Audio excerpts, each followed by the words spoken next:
Olá, amigos do LAC Concursos. Estamos aqui para mais uma aula de Geografia com o professor Marcelo. Nossos queridos amigos que estão batalhando com a PM de São Paulo. Vocês se lembram que nós já terminamos uma parte relativa à geopolítica e globalização e eu tive a oportunidade de começar a parte de quadro natural, que está lá na ementa que o professor Luiz passou, clima, relevo, hidrografia e vegetação. Pessoal, por favor, relevo e clima, nós já temos a aula gravada, tranquilo, nós já gravamos o material. Com o que nós faremos agora, nós damos mais um passo, né? Eu estou falando aqui hoje no meu dia de gravação do estúdio, e logo depois dessa aqui, eu já gravo a aula de vegetação, e a gente fecha o quadro natural e vamos passar para os outros tópicos relativos à parte de economia e aspectos humanos, beleza? Então vamos começar, que o trabalho hoje é em cima de hidrografia no Brasil. Vamos lá. Pessoal, aqui eu listei para vocês algumas características gerais da hidrografia brasileira. Certo? Beleza? Muito bem, então vamos a elas, sem mais delongas, aí a gente vai explicando para a turma, né? Primeiro, pessoal, nós tivemos a oportunidade de ter a aula de relevo, e vocês se lembram que na aula de relevo, a gente constatou que o relevo brasileiro é predominantemente planáltico. Então, obviamente, isso resulta numa maioria de rios planálticos no país. Não que não existam rios de planície, claro que existem. Guaporé, Paraguai, Amazonas, são rios de planície, mas predominam os rios planálticos, o que é muito bom, claro, questão da energia cinética da água para a geração de energia elétrica, certo? E, eventualmente, você pode até navegar num rio planáltico, mas aí você vai ter que recorrer ao auxílio da engenharia, aquele trabalho de eclusas e comportas, certo? Beleza? Então, você poderia navegar num rio planáltico, mas são eles que predominam no Brasil, certo? Segundo, aí, inclusive, todo dia o pessoal falou que eu estou falando muito certo, mas desculpa, é cacoete mesmo, tá? Se ficou, vou tentar maneirar. A rede de drenagem predominante é exorreica, ou seja, a maioria dos rios tem suas águas despejadas no Oceano Atlântico, mesmo que de forma indireta. Deixa eu explicar isso aqui para vocês. Pessoal, todo mundo se lembra que quando a gente está assistindo um jogo de futebol e eventualmente está chovendo muito, mas o campo não está encharcado, não tem poça d'água no campo, é muito comum o comentarista, o locutor falar, olha, chove muito e tal, mas a drenagem do campo é muito boa. Então, o que você entende que é a rede de drenagem? É o escoamento da água. Certo? É para onde que a água escoa. Beleza? Agora, como que pode ser o escoamento? Pessoal, aqui está o que predomina no Brasil. E aí vocês se lembram, talvez eu já tenha falado para vocês, eu comento muito isso com a gurizada que vai fazer o Enem. Pessoal, o domínio da língua portuguesa para uma prova de humanas, meu Deus do céu, gente, é mais da metade da prova. Porque é a disciplina mais importante, é língua portuguesa. Olha só como que é a rede de drenagem aqui. Exorreica. Olha o prefixo ex. Exo. O que significa isso? É para fora. Todo mundo se lembra o que é tomar uma endovenosa. O que é fazer uma endoscopia. Se o rio fosse de drenagem endorreica, o que aconteceria? Aconteceria o seguinte, ele teria sua nascente, aí ele começaria a escoar na superfície e cairia onde? Num lago. E o que é um lago? É um pedaço de água cercado de terra por todos os lagos. Isso quer dizer que as águas desse rio nunca chegarão fora do continente. E onde é fora do continente? É no oceano. É no oceano. Então, quando um rio deságua num lago, ele é de drenagem endorreica. Pessoal, isso é muito raro no Brasil. Pode até ter. Lá no sul tem a Lagoa dos Patos, você tem o Rio Guaíba, tá? Tudo bem, mas é raro, não é comum. A maior parte dos rios brasileiros deságua no oceano, então joga suas águas para fora. Então a drenagem é exorreica. Marcelo, eu só não entendi uma coisa. O porquê desse negócio que, mesmo de forma indireta? Pessoal, é porque nem sempre um rio chega diretamente ao oceano, tá? Eu vou adiantar aqui um pouquinho só para dar um exemplo, que é o seguinte, olha aqui. Olha aqui o Rio Madeira. A nascente do Rio Madeira é aqui na Bolívia. Aí ele vem e entra aqui no Brasil e aí ele cai aqui no Rio Amazonas. E o Rio Amazonas é que vai para o oceano. Então o Rio Madeira, ele não chega até o oceano, diretamente falando. Ele faz uma tabelinha com o Rio Amazonas e o Amazonas leva as águas dele até o oceano. Então, mesmo sem chegar diretamente até o mar, o Rio Madeira é um rio de drenagem exorreica. Ou seja, um dia, todas as águas que passam por ele chegam até o mar. Beleza? Muito bem. Terceiro, o regime predominante nos rios brasileiros é o pluvial tropical, ou seja, os rios transbordam e secam devido à ocorrência ou ausência de chuva, havendo um período de cheia e um de seca durante o ano. Então vamos lá. Pessoal, regime de um rio. Gente, como que você aplicaria a palavra regime a um rio? Olha, você sabe muito bem que tem regime para engordar. Marcelo, regime para engordar? Tem. Cara que é muito franzino, de repente ele pode ter um regime para ganhar massa, certo? Beleza? Mas o mais comum é o regime para emagrecer. Como que você aplicaria isso num rio? Ora, quando o rio está cheio, ele está gordo. Quando o rio está seco, ele está magro. Agora eu tenho que saber por que o rio engorda e por que ele emagrece. Marcelo, no Brasil, a maioria dos rios engorda porque chove e emagrece porque para de chover. Certo? Então o regime é pluvial. Chuva.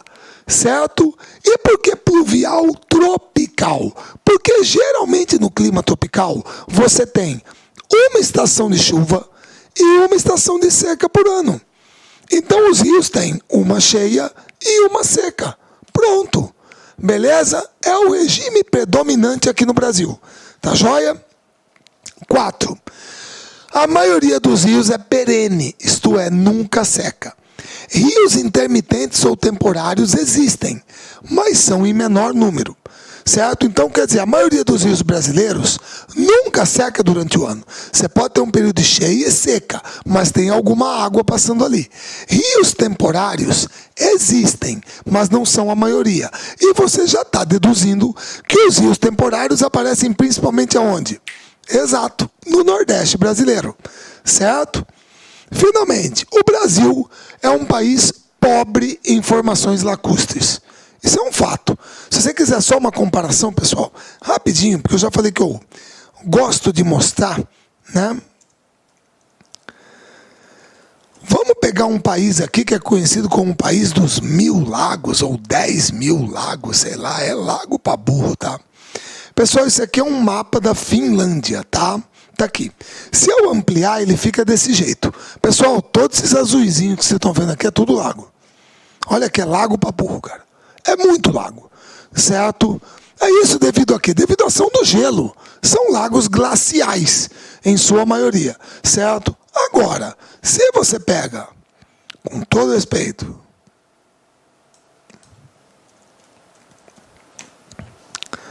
o mapa do Brasil, pessoal,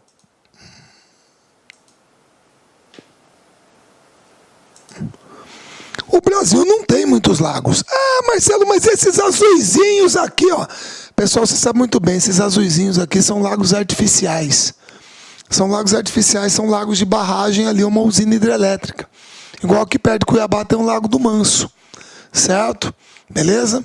Tudo bem? Lago mesmo aqui, ó. Aqui é a Lagoa dos Patos. Aqui é a Lagoa Mirim. Aqui tem lagunas litorâneas. Certo?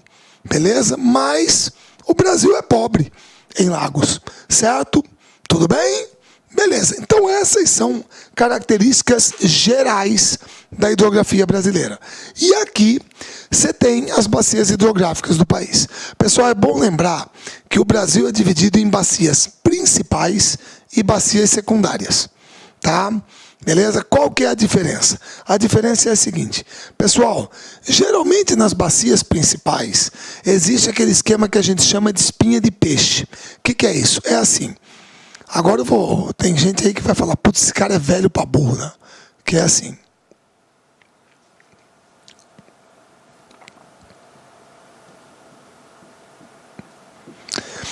Geralmente quando você tinha desenho animado tipo Tom e Jerry, ou então tipo Manda-Chuva, vocês estão entendendo, tem que ter um gato no meio, tá? É o seguinte, muitos gatos que gostam de comer peixe, né? Desenho animado é assim. Então, muitas vezes, quando aparecia o gato numa lata de lixo, certo? Caçando comida, e ele achava uma espinha de peixe, a espinha de peixe em desenho animado, quando ela já está toda comida, ela fica assim. Certo? Aqui a espinha e aqui vértebras, né? Do peixe ligadas na espinha, sei lá, a gente chama aqui no Mato Grosso de ventrecha, né? O que a gente come no pacu, certo? Ligada à espinha principal. Muito bem. O que significa isso? Significa o seguinte, quando a gente tem uma bacia principal, geralmente a gente tem um rio-tronco, que faz o papel da espinha. E os outros rios caem nele, certo? Beleza? Então ele pega todo mundo, tá? Eu vou começar por ela daqui a pouco, mas mais uma vez eu vou lá, só para mostrar para vocês, certo? Tá aqui a bacia amazônica. Pessoal, o rio Amazonas, ele faz o papel da espinha de peixe. Olha aqui, ó, todo mundo cai nele. Todo mundo cai nele, ninguém escapa dele, certo? Então essa aqui é uma bacia principal, certo? Por quê? Que aquelas outras bacias mais para o litoral são consideradas bacias secundárias, essas aqui. Porque aqui os rios geralmente correm paralelamente entre si, paralelos entre si. Então não tem o esquema da espinha de peixe, certo? Então você tem bacias principais e bacias secundárias, tá? Então aqui estão as principais que nós temos: Amazônica, Tocantins, a bacia Platina, que pega Paraguai, Paraná, Uruguai, e eu vou fazer também uma ressalva em cima disso depois, e a do São Francisco. Essas quatro são principais. Você tem aqui a bacia do Amapá, ou do Norte e Nordeste, alguns aqui chamam dessa maneira, Norte e Nordeste, tá? Essa aqui é do Amapá e a do Nordeste. Alguns gostam de falar Norte e Nordeste. Tem a bacia do Leste, certo? E tem a bacia do Sudeste e Sul. Tá ok? Seria essa aqui. Então essas são secundárias, beleza? Muito bem. Aqui é uma outra abordagem que fez a partir do ano 2000 para dividir em regiões hidrográficas do país. Tá? Então você tem aqui a Amazônica, aqui a do Amapá, certo? Aqui a do Parnaíba, tá? Aqui a do Nordeste Ocidental, Nordeste Oriental, você tem a do Tocantins, certo? Você tem aqui a bacia do Leste e a bacia do Sudeste e Sul, tá? Beleza? Então essas aqui seriam seria uma abordagem um pouco diferente a partir de 2000 pelo IBGE. Mas isso não vai alterar as principais que nós vamos estudar aqui. Tá joia? Muito bem. Vamos começar por ela. Bacia Amazônica. Tá aqui o mapinha dela. Beleza? Muito bem. Pessoal, nessa bacia aqui, tudo é superlativo. Tudo é superlativo nela. Tá? Vamos lá. A bacia amazônica envolve todo o conjunto de recursos hídricos que convergem para o rio Amazonas. Ela faz parte da região hidrográfica do Amazonas, que é uma das 12 regiões hidrográficas do território brasileiro. Está aqui, beleza? Ela abrange uma área de 7 milhões de quilômetros quadrados, compreendendo terras de Peru, Colômbia, Equador, Venezuela, Guiana, Suriname, Bolívia e Brasil. É a maior bacia fluvial do mundo. O rio Amazonas tem mais de 7 mil afluentes e subafluentes, e sua bacia possui 25 mil quilômetros de vias navegáveis, certo? A área total é de 3.890.000 quilômetros quadrados, tá? Dentro do Brasil, o que representa 45% do total. Ou seja, a área total dela é de quase 8 milhões de quilômetros quadrados. E dentro do Brasil pega Acre, Amazonas, Roraima, Rondônia, Mato Grosso, Pará e Amapá. A bacia amazônica representa 1/5 de toda a água derramada no oceano por todos os rios do planeta. 20% saem daqui, certo? O rio Amazonas é o maior rio do mundo em extensão, tem 3.165 quilômetros em território brasileiro, de um total de quase 7 mil, e em volume d'água, com uma vazão que varia de 109 mil metros cúbicos por segundo na seca, até 290 mil metros cúbicos por segundo na cheia. E é um rio de planície extremamente navegável, certo? Tudo nela é superlativo. A nascente, para você ter uma ideia, o trecho mais estreito do rio Amazonas fica numa cidadezinha chamada Óbidos, lá no Pará. Ali, o Amazonas tem mais ou menos 1,5 km a 1,8 km de um lado do outro. E aí ele compensa com uma profundidade de mais de 100 metros. Trecho mais largo do rio Amazonas, pessoal, ele passa de 60 quilômetros, 70 quilômetros.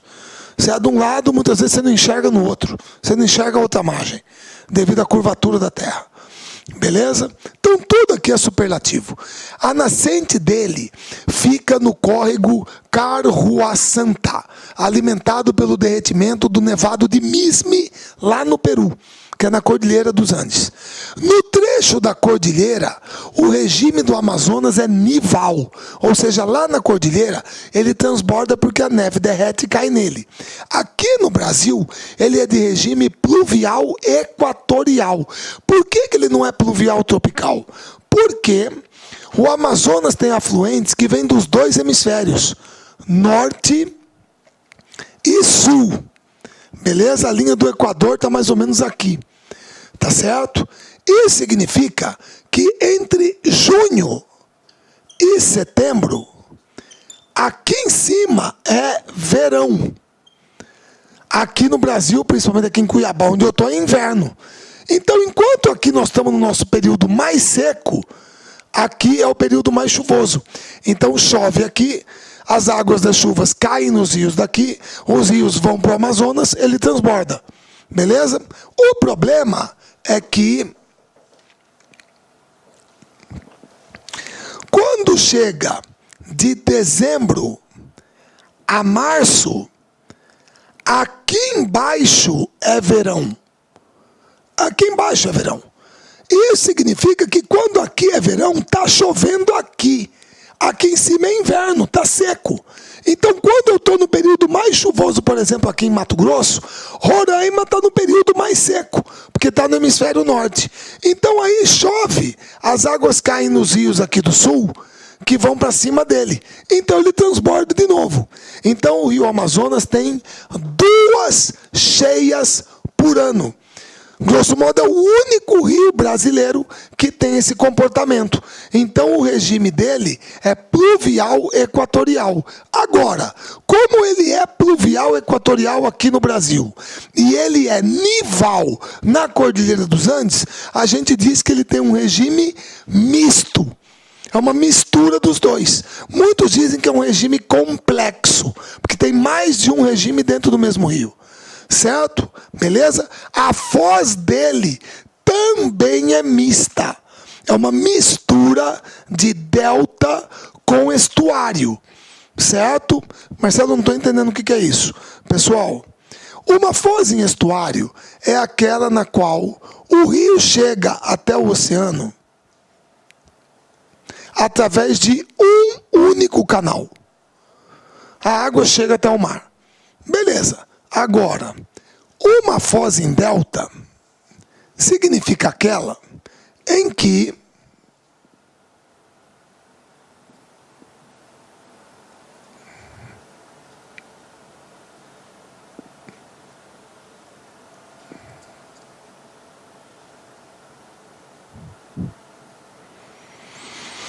o rio chega até o oceano através de vários canais, certo? O que fica parecendo a letra grega delta. Então você lembra delta do Nilo, delta do Mississippi, delta do Ganges. Então a hora que ele chega aqui, ele abre um leque. São vários canais que chegam até o oceano. Beleza? Tudo bem? Então a foz do Amazonas, ela é mista. Ela é uma mistura dos dois. Os principais afluentes deles são, da margem esquerda, Japurá, Negro, Uatamã, Trombetas e Jari. Da margem direita, Juruá, Purus, Madeira, Tapajós e Xingu. Marcelo, o que significa da margem direita, da margem esquerda? Pessoal, como o sentido do Amazonas é esse aqui, então você tem que se colocar no sentido da correnteza. Então a margem direita são os que vêm aqui do sul. A margem esquerda são os que vêm aqui do norte. Certo? Beleza? Então aqui você tem os principais afluentes dele. Tá joia? Essa aqui é a nascente dele, moçada. Certo? Que é lá na Lagoa Carrua Santa, lá no Peru. Esse aqui é o Valdemar Niklevics, que é aquele brasileiro que escalou, o primeiro brasileiro a escalar o Monte Everest. Certo? Essa aqui é a nascente dele. E aqui é a foz. Perceba que até esse ponto aqui, o Amazonas chegava ao mar através de um único canal. No entanto, aqui essas ilhas vão formar esses canais aqui, ó. Então ele é uma mistura de estuário com delta. Por isso que é uma foz mista. Beleza? Muito bem. Agora, o que a bacia tem de importante? Pessoal, é o maior potencial hidrelétrico disponível do Brasil. Marcelo, não estou entendendo. Maior potencial hidrelétrico disponível? Sim. Pessoal, quando você diz que o potencial hidrelétrico é disponível, perdão, você está dizendo mais ou menos assim, Deus deu. Se você vai usar ou não, o problema é seu, está lá.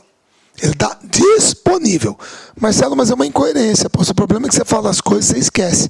Você acabou de falar que o rio Amazonas é um rio de planície, pô. Agora há pouco. E aí? Pessoal, o potencial hidrelétrico não está nele. É na bacia dele. Então o potencial hidrelétrico está nos seus afluentes e subafluentes dentro da bacia, que são encachoeirados. Não é nele. Marcelo, mas peraí. Se o potencial hidrelétrico está disponível, por que a gente não usa? Pessoal, porque ao longo do tempo, a gente tinha 3 problemas para solucionar. Quais eram? A distância do mercado consumidor, você está lá na Amazônia, o maior mercado consumidor do Brasil é o Sudeste, o Centro-Sul. O custo de construção é muito caro fazer uma hidrelétrica. E o impacto ambiental. Por que eu estou falando do impacto ambiental? Pessoal, é o seguinte, eu botei essa imagem aqui, para vocês darem uma olhada. Essa mancha preta aqui, essa mancha preta, é o lago artificial da hidrelétrica de Baubina, que fica no rio Uatamã, ao norte de Manaus. Certo? Muito bem. Pessoal, essa obra aqui, muitos consideram talvez o maior, se não for um dos maiores desastres ambientais que já ocorreram na Amazônia. Certo? Para você ter uma ideia, para efeito de comparação, desculpa aí meus queridos amigos de São Paulo, concursandos, e também de outros estados, mas eu vou usar o parâmetro aqui. Aqui próximo a Cuiabá, nós temos uma hidrelétrica chamada Hidrelétrica do Manso. É uma hidrelétrica que tem capacidade de 210 megawatts. É a capacidade instalada. Certo? Como tem cheia e seca, na média fica ali 100, 105. Na média é o que ela gera. Muito bem, mas instalada é 210. Certo? Para gerar 210 megawatts, o Manso tem um lago artificial, certo? Lago reservatório, de 430 quilômetros quadrados, 43 mil hectares. Certo? Muito bem. 210 megawatts, 43 mil. Pessoal, a hidrelétrica de Baubina gera aproximadamente, tem capacidade de 250 megawatts. O Manso 210, Baubina 250. Então ela gera mais ou menos 20% a mais que o Manso. 20% a mais. Só que para gerar 20% a mais, ela tem um lago de 2.600 quilômetros quadrados. 260 mil hectares de área. De floresta amazônica alagada. Você entendeu? Então, para você gerar uma energia, 20% a mais de energia, você tem 600% a mais de área alagada. Quase. Você entendeu? Pô, então, Marcelo, ninguém viu isso, gente. Isso aqui foi construído lá na década de 80. Você acha que tinha movimento ambientalista? Você acha que tinha ONG, Ministério Público do Meio Ambiente? regime militar, doutor. Você acha que alguém tem que fazer a obra? É 6 letrinhas. Dane-se, faz aí. Tem que fazer. Certo? Beleza? Abastecer Manaus com energia. Então fizeram. Tá ok? Mas é um dos maiores desastres ambientais. E aí, por conta dessa questão do impacto, durante muito tempo, o pessoal, poxa, a Amazônia não. Certo? O potencial hidrelétrico disponível está lá, mas não vamos mexer porque tem esses problemas. O que é que mudou? Vamos lá. Primeiro, pessoal, esse aqui é o Sistema Interligado Nacional. Certo? O Sistema Interligado Nacional e todo o sistema energético aqui estão com as diferentes tensões que cada linha de transmissão tem. A maior delas é de Itaipu, que são 750 kV, kilovolts de tensão que você tem na transmissão. Certo? Pessoal, você está percebendo que o Brasil inteiro está interligado. Grosso modo, eu não sei como é que está, só falta interligar aqui com Roraima. Ah, Marcelo, mas até Manaus, olha aqui, pessoal, até Manaus já foi. Se você não sabia, esse aqui é o linhão de Tucuruí, tá? Pessoal, a Torre Eiffel tem mais ou menos 320, 330 metros de altura, tá? A torre da antena, lá de Brasília, que fica perto do Mané Garrincha, ali, aquela torre de televisão de Brasília, ela tem 224, 230 metros. Essa aqui é a torre do linhão de Tucuruí, moçada. Ela tem 288, 290 metros de altura. Essa aqui é a torre normal, aqui, ó. É aquela normalzinha que a gente vê em beira de estrada de linha de transmissão. Essa aqui é a de Tucuruí. Pô, Marcelo, o brasileiro tem mania de fazer as coisas grandes. Por que tem que fazer uma torre desse tamanho? Meu querido, você tem que passar por cima do rio Amazonas, ele chega a ter 5 km de largura aqui. Então você tem que ter uma torre alta para ter um enflechamento. Certo? Beleza? E a gente conseguiu aqui, ó. Olha para onde que ela vai. Olha lá para dentro da selva.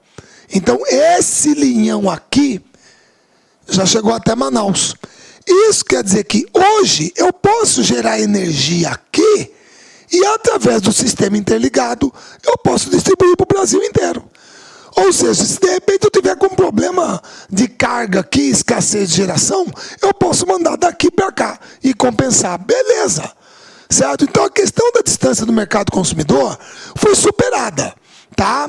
Está sendo mais, estão sendo construídos mais linhões, estão sendo feitos mais investimentos em transmissão de energia, certo? O impacto ambiental, pessoal, quem dá a solução para o problema é engenheiro, certo? Esse tipo de problema. Eu estou pegando um caso aqui no Mato Grosso.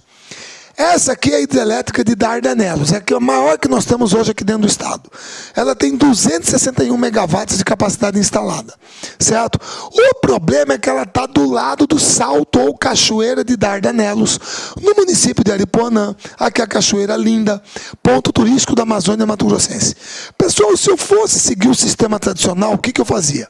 Eu fazia uma barragem de concreto aqui, formava o lago, certo? Botava aqui uma casa de força, passava água e saía de volta para o rio Aripuanã.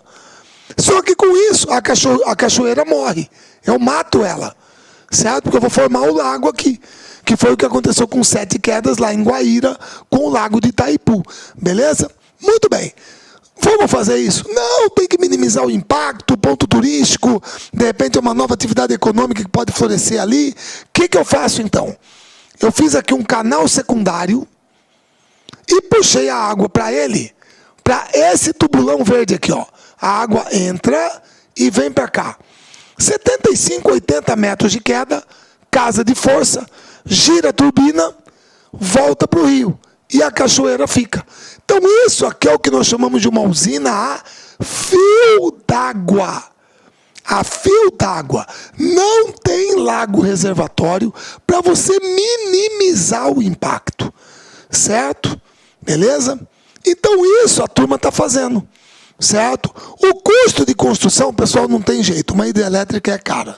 Agora, vocês sabem muito bem que os 3 maiores projetos em construção no Brasil estão na Bacia Amazônica. Jirau e Santo Antônio, no Rio Madeira, lá em Rondônia, e Belo Monte, no Rio Xingu, lá no Pará, perto de Altamira, na grande volta do rio. Certo? Quando ficar pronta, vai ser a maior hidrelétrica de capital genuinamente brasileiro, capacidade instalada 11 mil megawatts, pico de geração no período da cheia, no período da seca, cai para mais ou menos 4.500, 5.000 megawatts. Lembrando que o projeto inicial se chamava Cararaô, certo? Isso é lá da época do regime militar, e previa um lago de 1.200 km² de área. Hoje, o sistema reservatório que vai ter aqui, que é o maior canal artificial do mundo, que vai ligar o rio Xingu a uma outra área da barragem, vai ter 500 km². Então o pessoal minimizou ao máximo o impacto aqui na região, para poder aproveitar, certo? Beleza? Porque aí é que não dá, moçada. Aquele diretor do Titanic, do Avatar, James Cameron, vir aqui no Brasil. Não pode, pessoal, nós temos recurso. Vamos usar. Tem que minimizar, vamos usar. O americano agora está explorando gás de xisto com um sistema de fracking, fraturamento hidráulico, que polui o subsolo. Ninguém fala nada. E eles estão fazendo isso para ser autossuficientes em petróleo. Eu não estou dizendo que tem que ser a todo custo, mas o potencial está lá. Poxa, vamos deixar de usar água limpa, renovável, tem impacto. Agora, você vai fazer o quê? Queimar carvão? Você acha que eólica vai dar? Não dá, certo? O maior parque eólico nosso que é aqui no Brasil, que é Campos Neutrais, agora inaugurou Jeribatu, que é lá no Rio Grande do Sul, vai gerar 500 megawatts, 130 aerogeradores, 500 megawatts. O maior parque eólico do Brasil. Pessoal, Itaipu sozinha gera 14 mil. Só ela. Quantos aerogeradores você vai precisar para ter 14 mil megawatts? Então, se nós temos, vamos usar. Então, a gente voltou agora os nossos olhos para esses projetos na Amazônia que estão em construção. Certo? Beleza? Agora, além da energia, aí tem o outro lado, que são as hidrovias, que tem um potencial brutal. Como eu falei, são mais de 25 mil quilômetros de vias navegáveis. Mas eu selecionei as que eu considero as 3 principais para vocês. Quais são? A primeira delas... Pessoal, a imagem já é impactante, né? Olha aqui, um transatlântico ancorado lá em Manaus. Aqui o porto de Manaus, ó, cheio de container. E é navio de casco oceânico. Agora, como que isso é possível? Pessoal, é possível porque os navios entram aqui pela Foz do Amazonas e chegam até Manaus, sem problema. É a hidrovia do Amazonas. Marcelo, mas não vai encalhar? Não vai, é o maior rio do mundo em volume d'água. Ele suporta navios de casco oceânico. Pessoal, é justamente por ter esse volume d'água enorme, certo? E o calado, a profundidade razoável, é que a Zona Franca de Manaus é possível. É pelo fato do rio Amazonas ser navegável e suportar navios de casco oceânico de grande porte. Então a Zona Franca é viável. Lembre-se, se um show é entrada franca, quanto que você paga para entrar? Nada. Se a zona é franca, quanto que você paga de imposto? Nada. Certo? Então a hidrovia do Amazonas é uma baita hidrovia, que é o que viabiliza a Zona Franca de Manaus. Aí você tem a hidrovia do Rio Madeira. A hidrovia do Rio Madeira é essa aqui, ó. Porto Velho, até este lugarzinho aqui, onde o Rio Madeira cai no Rio Amazonas, tá? Então vocês estão vendo aqui a barcaça saindo de Porto Velho. Marcelo, mas peraí. Mas cadê o navio daquele tipo que você falou aqui? Era assim um navio, ó, casco oceânico. Por que não está aqui? Porque o Rio Madeira não é igual ao Amazonas. O Rio Madeira tem um período de cheia e um de seca por ano. Então ele não suporta navios de grande calado, de casco oceânico. Se botar aqui, vai encalhar. Então no Rio Madeira, a embarcação tem que ser de fundo chato. É uma barcaça, uma balsa. Agora ela vai sair daqui de Porto Velho e vai chegar até Itacoatiara, lá no Amazonas. Esse aqui é o terminal da EMASA, Hidrovia do Estado do Amazonas, certo? O senhor Blairo Borges Marge, que é senador aqui por Mato Grosso, ex-governador, é dono de 50% disso aqui. Ele é dono disso aqui. Então, de repente, eu não sei quantos por cento, mas acho que é metade. Ele é dono. Então, a barcaça que sai lá de Porto Velho, chega aqui e descarrega a soja nesses armazéns. E aí, daqui, vai para o navio de casco oceânico e... Perdão. Daqui, mercado externo. Principalmente a Europa, Porto de Roterdã. Certo? Então hoje, parte da soja aqui de Mato Grosso não sai aqui por Cuiabá. Sai por Porto Velho, Rio Madeira, Itacoatiara, mercado externo. Essa é a hidrovia do Madeira Amazonas. E, finalmente, você tem a hidrovia do Tapajós, que vai sair no porto de Santarém, lá no Pará. Certo? Que é essa aqui. Aqui é o rio Tapajós, você chega até Santarém e daqui vai para o mercado externo.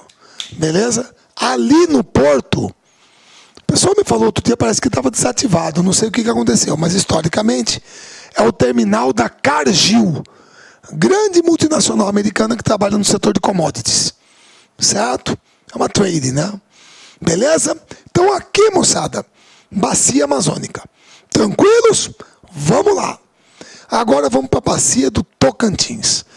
Aqui vocês estão vendo os principais rios dela, moçada. Você tem o rio Tocantins, que é o que dá o nome à bacia. O rio Araguaia, que tem a ver aqui conosco em Mato Grosso. E o rio das Mortes, que também tem a ver com Mato Grosso. É o principal afluente do rio Araguaia aqui. Tá joia? Então vamos lá. Perdão.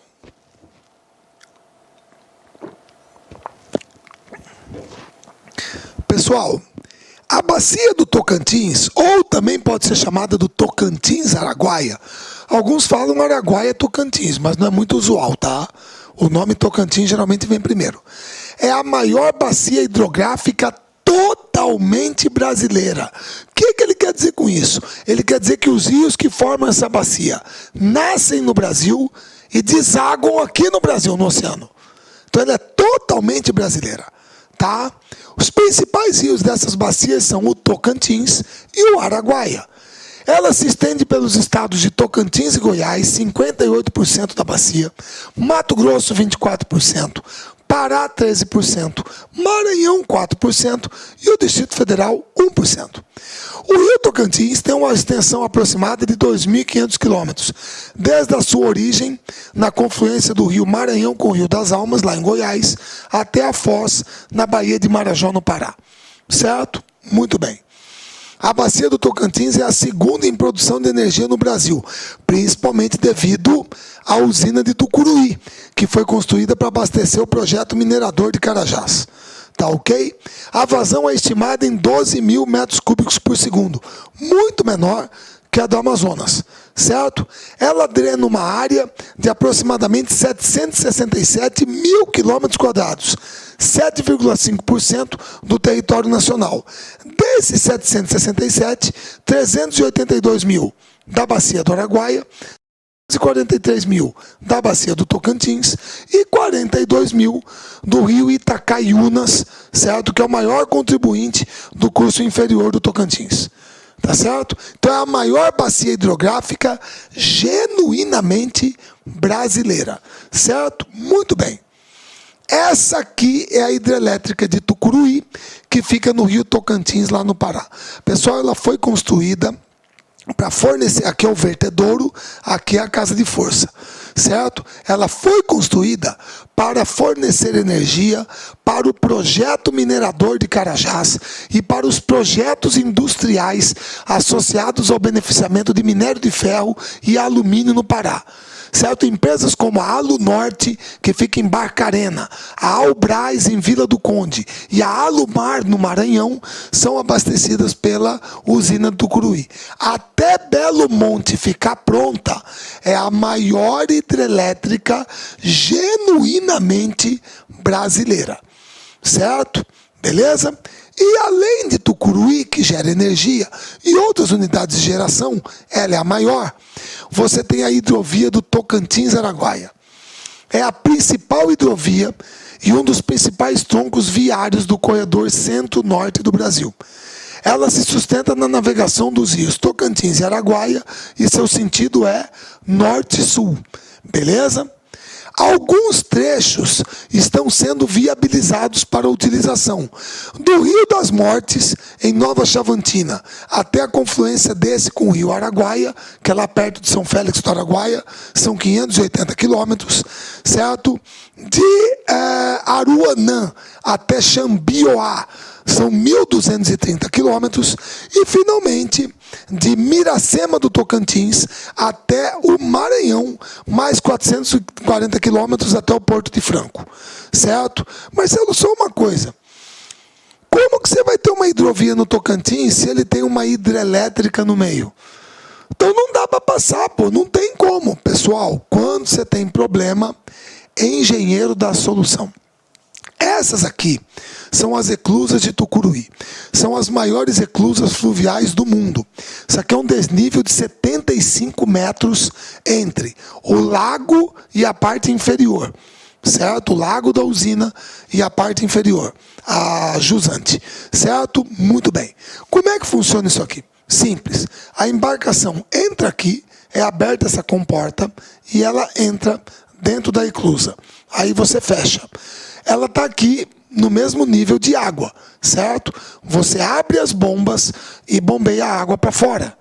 Isso significa que o nível d'água dentro da eclusa vai diminuindo. Como o barco está flutuando, ele desce junto. A hora que chegar no nível inferior, você abre uma outra comporta e a embarcação sai. Se você quiser falar assim, é um elevador de água. Isso aqui custou aproximadamente 950 milhões de reais. E como eu falei, é a maior eclusa fluvial do mundo. Para viabilizá-la, tem mais um probleminha, que é o seguinte. Esse aqui é o Pedral do Lourenço. É esse monte de pedra aqui que fica dentro do rio Tocantins. Para viabilizar a hidrovia, você tem que fazer o derrocamento disso aqui. Quer fazer o quê? Eu não vou falar dessa maneira, claro que não deve ser. Mas é explodir essas pedras aqui e criar um canal para que as embarcações possam passar. Certo? Beleza? Isso aqui tem que ser feito para viabilizar a hidrovia até a foz do rio, que é no oceano, na Baía de Marajó. Certo? Essa aqui é a hidrovia Tocantins-Araguaia, dentro da bacia do Tocantins. Tá joia? Muito bem. Agora, aqui vai ter uma coisa, eu vou ter que falar, que é o seguinte. Deixa eu fazer um... Tenho que ir lá, perdão. Pessoal, é assim.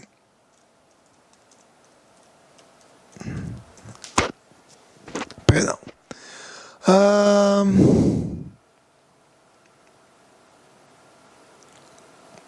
Do que eu estou vendo aqui, pronto, aqui eu acho que fica melhor.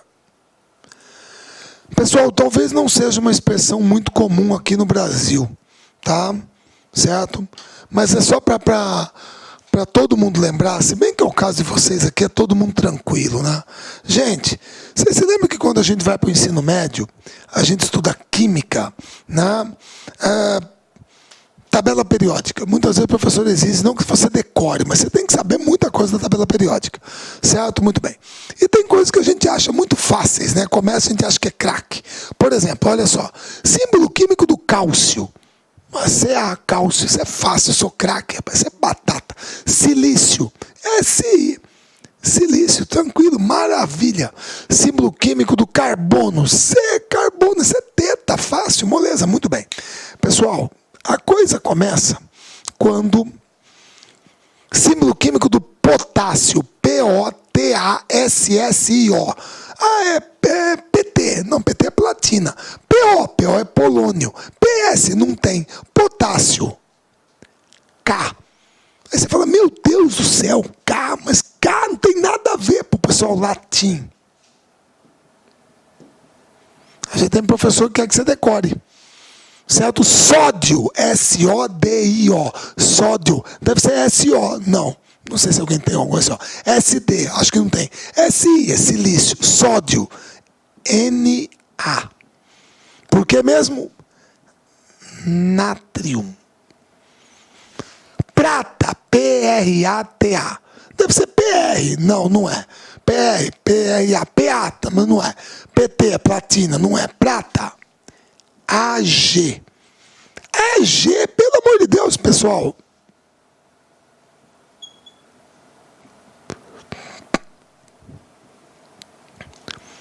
do latim argentum, argento. Lembra os franceses? L'argent, né? Moçada, como é que é o nome do país mesmo? Ah, mas eu lembrei, Argentina, pô. Pessoal, adivinha o que os espanhóis achavam que iam encontrar ali naquele território? Ah, tá brincando. Quer dizer que quando eles começaram a explorar a Argentina, eles acharam que iam encontrar prata. Isso, que é uma ironia, que o país é pobre em prata. Mas botaram o nome Argentina, tipo Terra da Prata. E adivinha qual foi o nome que eles botaram no rio que eles entraram para explorar o território? Rio da Prata. Como que se fala prata em espanhol? Plata. Como é que é o nome da bacia? Platina. Aí que você está vendo que eu botei aqui, ó. Bacia Platina.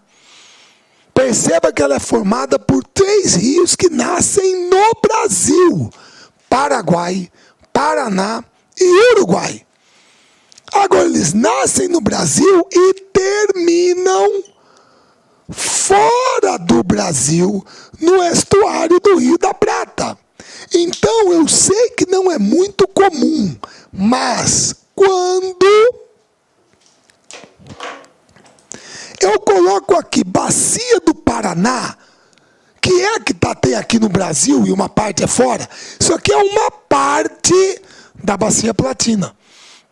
Então, se eventualmente o avaliador no concurso disser que existe bacia platina, a bacia platina é formada a partir do território brasileiro. Verdadeiro. Os rios formadores dela são daqui. E o Rio Paraná é um deles. Pessoal, o Rio Paraná, só para você lembrar aqui, ó. Aqui é o Rio Paranaíba, que você cruzou lá de Itumbiara para ir para Uberlândia, Uberaba, aquele trevão, aquele posto que tem lá. E aqui é o Rio Grande, que você cruza para entrar em São Paulo. Ou você vai para Ribeirão Preto, Anhanguera, Washington Luiz, São José do Rio Preto, certo? Aqui na confluência dos dois, aqui, ó, Triângulo Mineiro, onde o Rio Paranaíba encontra com o Grande. Tríplice fronteira, Mato Grosso do Sul, São Paulo, Minas Gerais, a partir daqui se chama Rio Paraná. E ele vem. É a bacia dele. Aqui é Foz do Iguaçu, ele vai embora do Brasil. Certo? E aí você está vendo alguns dos afluentes dele. O Tietê, Paranapanema, o Iguaçu, são alguns dos principais afluentes dele. Certo? Beleza? Muito bem. Vamos lá. A Bacia do Paraná abrange uma área de 879 mil quilômetros quadrados em 7 unidades da Federação: Minas Gerais, Goiás, Mato Grosso do Sul, São Paulo, Paraná, Santa Catarina e o Distrito Federal. Certo? Daqui a pouco eu vou falar de uma coisa aqui que você vai ver que tem outra interpretação. O Rio Paraná é o principal curso d'água da bacia, mas de grande importância também são outros rios como o Grande, Paranaíba, Tietê, Paranapanema, Iguaçu, entre outros. Trata-se da bacia hidrográfica com a maior capacidade instalada de energia elétrica do país e a maior demanda. Ou seja, pessoal, aqui você tem o maior potencial hidrelétrico instalado do Brasil. Qual que é a diferença para a Amazônica? Na Amazônica eu usei o adjetivo disponível. O que significa o disponível? Deus deu. Você vai usar ou não? O problema é seu, tá lá. O que significa instalado? Significa que a usina tá aqui. Tá aqui a usina aqui, ó. Cada azulzinho desse é uma usina. Beleza? Tá ok? Certo? Então é o maior potencial hidrelétrico instalado do Brasil. Lembrando que só Itaipu gera 14 mil megawatts, o que é quase 17% de toda a geração de energia do país. 16 a 17%. Tá ok? Então nomes, lembrando que Itaipu é o quê? Binacional, Brasil e Paraguai. Então nomes como Itaipu, Marimbondo, Furnas, Ilha Solteira, Jupiá, que é o complexo de Urubupungá, Porto Primavera, Salto Iguaçu e outras, Cachoeira Dourada, são dezenas, certo, de usinas dentro dele. É o maior potencial hidrelétrico instalado do Brasil. O que favorece isso? A proximidade com os maiores mercados consumidores do Brasil e o relevo do Sudeste é planáltico, acidentado. Certo? Ah, Marcelo, então se o relevo é planáltico acidentado, então aqui não tem hidrovia, certo? Errado. Ah, errado? Claro. Principalmente para você que é de São Paulo e está fazendo o curso aí, pode ter uma pergunta dessa. Esta aqui é a hidrovia Tietê-Paraná. Certo? É uma hidrovia. Marcelo, mas o rio é encachoeirado, pelo amor de Deus, como é que vai navegar? Quem que eu falei que dá solução para problema? Ah, você já falou, engenheiro. Então vamos lá. A hidrovia Tietê-Paraná tem aproximadamente 2.400 quilômetros de extensão. É uma via de navegação situada entre as regiões Sul, Sudeste e Centro-Oeste, ao longo dos rios e Tietê. Importante para o escoamento da produção agrícola de Mato Grosso do Sul, Goiás, parte de Rondônia, Tocantins e Minas Gerais. Certo? Ela está distribuída numa área de 76 milhões de hectares com 12 terminais, certo? Tem 23 polos industriais, 17 polos turísticos, 12 polos de distribuição e gerou aproximadamente 4 mil empregos, certo? Muito bem. Em 2011, movimentou 5 milhões e 800 mil toneladas de carga, ficando atrás somente da bacia amazônica, que transportou aproximadamente 10 milhões de cargas. A implantação e a manutenção estão a cargo, certo, do Departamento Hidroviário do Tietê, no estado de São Paulo. Quem administra é a Administração das Hidrovias do Paraná. É uma sociedade de economia mista com a Companhia Docas do Estado de São Paulo. Só a bacia do Tietê, que está dentro de São Paulo, é que é a exclusividade do Estado de São Paulo. Certo? Beleza? Muito bem. Pessoal, vocês sabem que essa hidrovia tem inventado um problema, que foi justamente essa questão da seca braba que bateu no estado de São Paulo. Então a hidrovia está paralisada, ela está gerando prejuízo de milhões. Está tendo prejuízo de milhões agora devido a essa paralisação, a diminuição brutal do fluxo de cargas dentro da hidrovia, certo?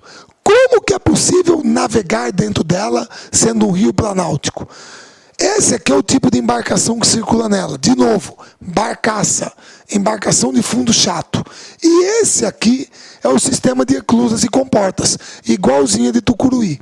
Olha lá a barcaça entrando aqui dentro da eclusa. A comporta vai fechar aqui.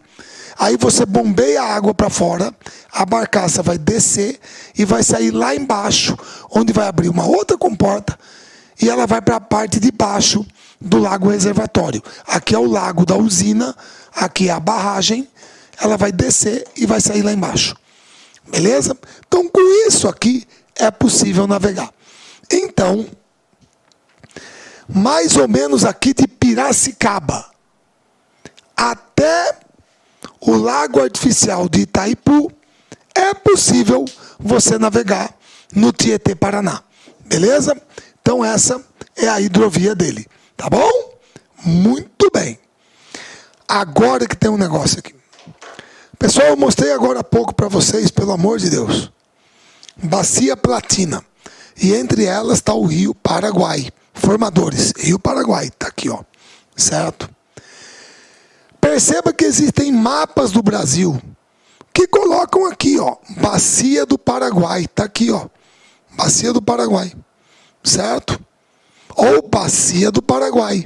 É uma das regiões hidrográficas brasileiras. Agora, lá na frente, se você me permite, perdão.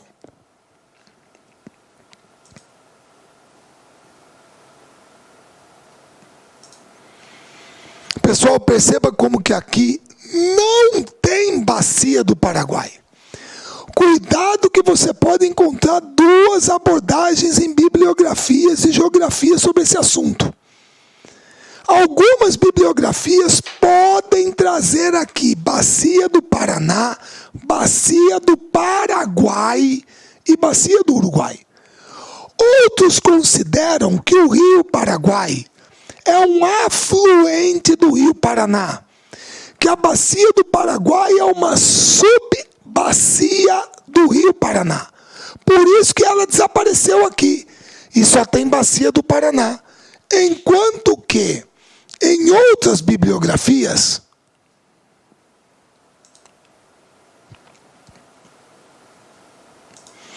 você a encontra. Ela está lá sendo citada. Certo? Marcelo, mas eu preciso de clareza. Aqui, ó. Esse aqui é o local. Aqui são duas cidades da Argentina. Corrientes e Resistência. É fronteira com o Paraguai. Tá? Olha só. O Rio Paraná passou aqui por Foz do Iguaçu e chegou até aqui. Bem aqui, o Rio Paraguai cai nele. E os dois continuam juntos dentro da Argentina com o nome de Paraná. Se você for lá na Argentina e falar para um argentino, Rio Paraná, ele sabe o que é? Sabe, é o mesmo rio nosso. É o mesmo nome. Não muda. Então, por isso que muitos consideram hoje a bacia do Paraguai uma subbacia da bacia do Paraná. E esse é o critério que mais tem sido usado nos últimos tempos. Certo? Então, a bacia do Paraguai é uma subbacia do Rio Paraná. Possui aproximadamente 1.100.000 km², pegando Mato Grosso do Sul e também a Argentina, Paraguai e Bolívia. O principal rio é o Paraguai, que nasce na Lagoa da Princesa, na Chapada dos Parecis, é lá na Serra do Amolar, no Planalto dos Parecis, em Diamantino, Mato Grosso. Certo? E aí tem mais uma coisa, só para lembrar. Se você adotar como critério que a bacia do Paraguai é uma subbacia do Rio Paraná, então, se alguém perguntar numa prova, como estava escrito aqui, a bacia do Paraná tem território nesses estados: Minas, Goiás, Mato Grosso do Sul, São Paulo, Paraná, Santa Catarina e Distrito Federal. É Mato Grosso. Se você está considerando o Rio Paraguai uma subbacia do Rio Paraná, então Mato Grosso entra aqui também. Beleza? Muito bem.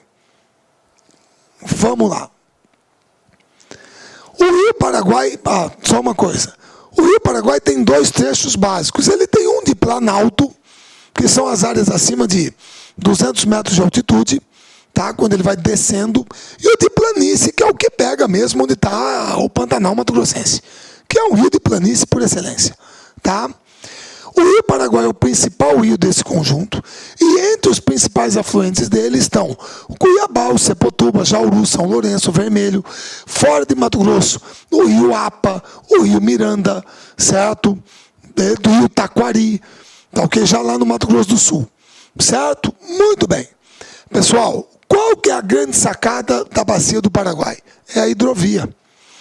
Essa aqui é a hidrovia Paraguai-Paraná, que também é chamada hidrovia do Mercosul. Para nós aqui, a cidade de referência é Cáceres. Cáceres. Esse aqui é o terminal portuário que nós usamos lá no Uruguai, Nueva Palmira. Então você sai daqui de Cáceres, desce, entra aqui no Rio Paraná, e sai no estuário do Rio da Prata, nesse porto do Uruguai. Peraí, Marcelo, quer dizer que a gente usa um porto do lado uruguaio, exato. A gente não usa um porto argentino. O terminal portuário que nós usamos fica no Uruguai, é Nueva Palmira. Certo? Então hoje, como você tem aqui no Centro-Oeste, especificamente Mato Grosso, o maior produtor de grãos do país, hidrovia, gente, não tem buraco, não tem pedágio, o risco de acidente é menor, você transporta mais carga, gasta menos combustível. Vai querer comparar o custo do frete? Então hoje ela está sendo o quê? Revitalizada, porque esta hidrovia sempre existiu. Como que vocês acham que chegava mercadoria, suprimento aqui para Mato Grosso no século XIX? Durante boa parte do século XX? Era pelo rio. O problema é que a partir do momento que asfaltou para cá, o asfalto matou o rio. Só que agora nós temos o Mercosul, somos o maior produtor de soja, milho, girassol, algodão herbáceo, entre os 5 de arroz, o maior rebanho bovino. Então o escoamento pela hidrovia voltou a ser viável. Então ela está sendo redescoberta, revitalizada. Certo? Beleza? Muito bem. A hidrovia Paraguai-Paraná, está aqui a descrição dela, certo? Eu já falei para vocês, tá? Ele pode ser navegado o ano inteiro, sem problema nenhum. Só que a embarcação é de fundo chato. Principais produtos: soja, trigo, minério, combustível e madeira. Beleza? Aí, por último, a bacia do Uruguai. Pessoal, a bacia do Uruguai é a última das bacias que formam a bacia platina. Certo? Beleza? Essa é mais restrita aqui ao Rio Grande do Sul, Santa Catarina, dentro do Brasil. Certo? Então vamos lá. Tem uma área de 385 mil quilômetros quadrados, bem menor que as outras duas, sendo que dentro do Brasil são 175 mil. 384 municípios do Rio Grande do Sul e Santa Catarina, além do país vizinho Uruguai e também a Argentina. Quem faz a divisa ali uruguaiana, Passo de los Libres, é o Rio Uruguai. Tá certo? As principais cidades brasileiras localizadas na bacia são Chapecó, Uruguaiana, São Borja, Bagé e Santana do Livramento. Tá ok? A região hidrográfica do Uruguai apresenta um grande potencial hidrelétrico, capacidade de 40 kW por quilômetro quadrado, que é uma das maiores relações de energia por quilômetro quadrado do mundo. É formada pelo Rio Uruguai. O Rio Uruguai é formado, por favor, ele é formado pela confluência dos rios Canoas e Pelotas. Aí sai o Rio Uruguai, certo?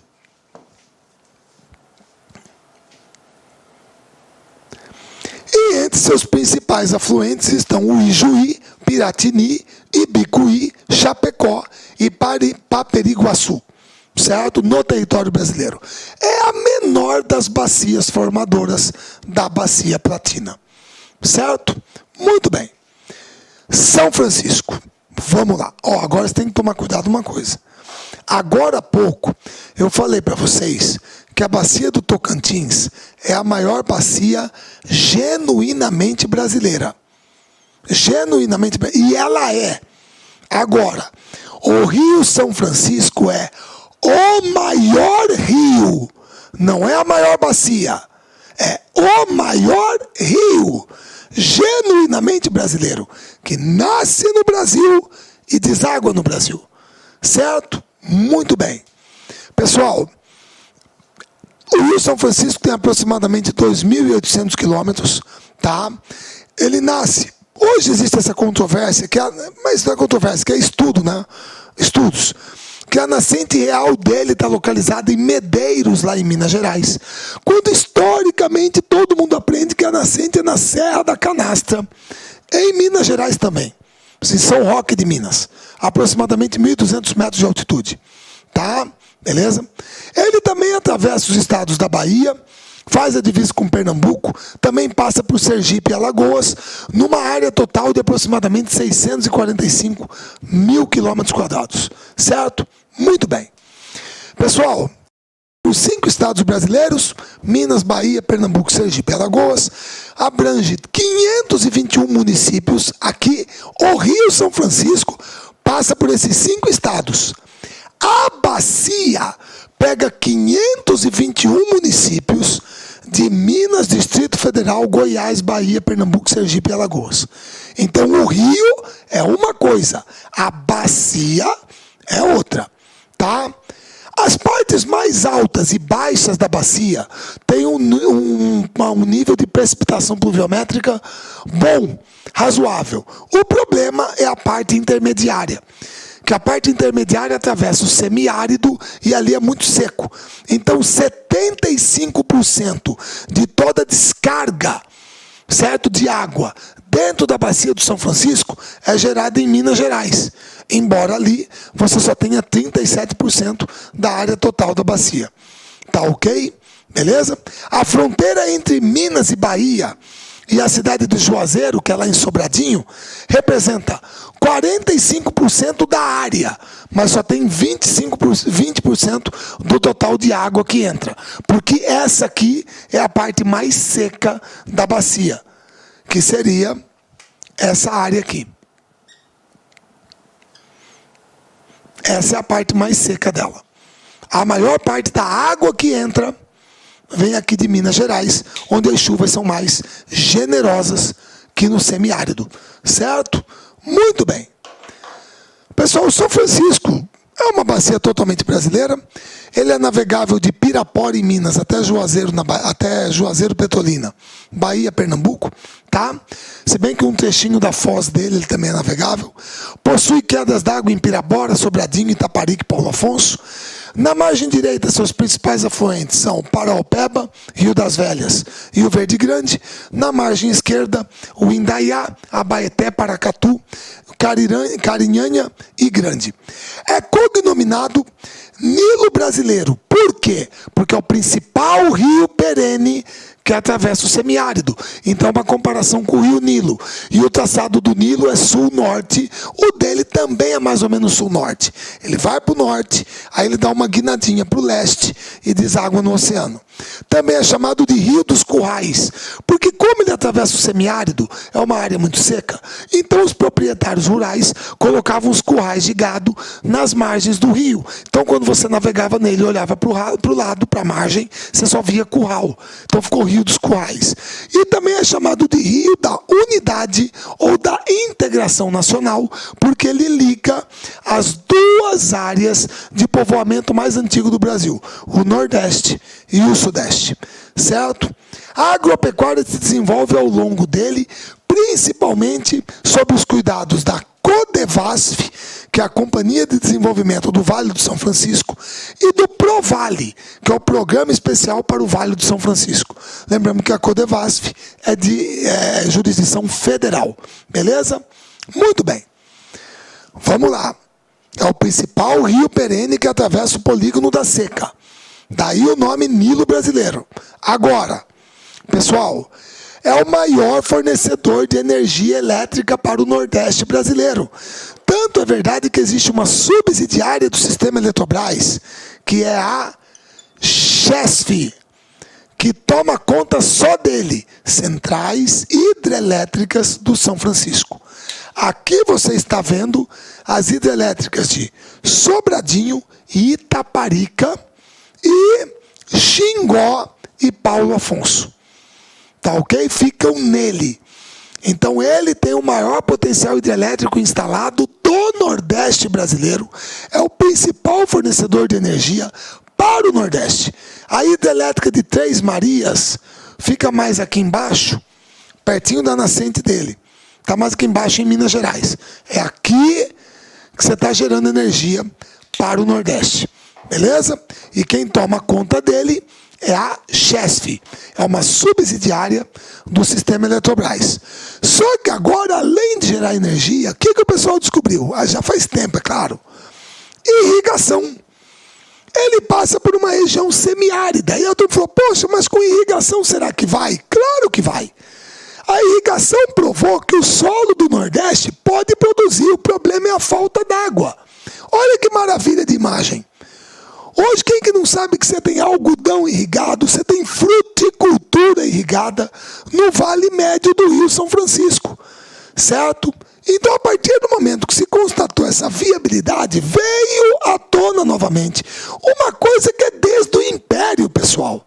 O problema é que faltava vontade política e ter a tecnologia para fazer a evolução da engenharia, que era o quê? A transposição das águas do São Francisco.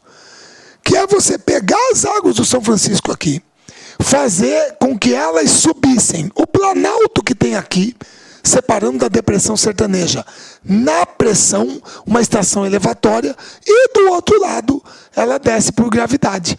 São dois eixos, o eixo leste, que vai principalmente para Pernambuco e Paraíba, e o eixo norte, Rio Grande do Norte e Ceará, principalmente. certo? Então a água vai cair em alguns rios intermitentes para fazer com que eles fiquem perenes ou em canais artificiais que vão levar essa água para dentro do semiárido, para minimizar o problema da seca e acabar ou democratizar o acesso à água no semiárido, certo? Então esse projeto é obra, é parte do PAC e está sendo executado. Só que, pessoal, está aqui toda a descrição dele, certo? Beleza? Projeto de integração do Rio São Francisco com bacias hidrográficas do Nordeste Setentrional. Está sob os auspícios, responsabilidade do Ministério da Integração Regional. Tem o eixo Norte e Leste para Pernambuco, Paraíba, Ceará e Rio Grande do Norte. Tá joia? Muito bem. Agora, isso aqui, gente, é o que todo mundo quer ver. Um canal cheio d'água, beleza, indo para dentro do semiárido, você democratizando o acesso.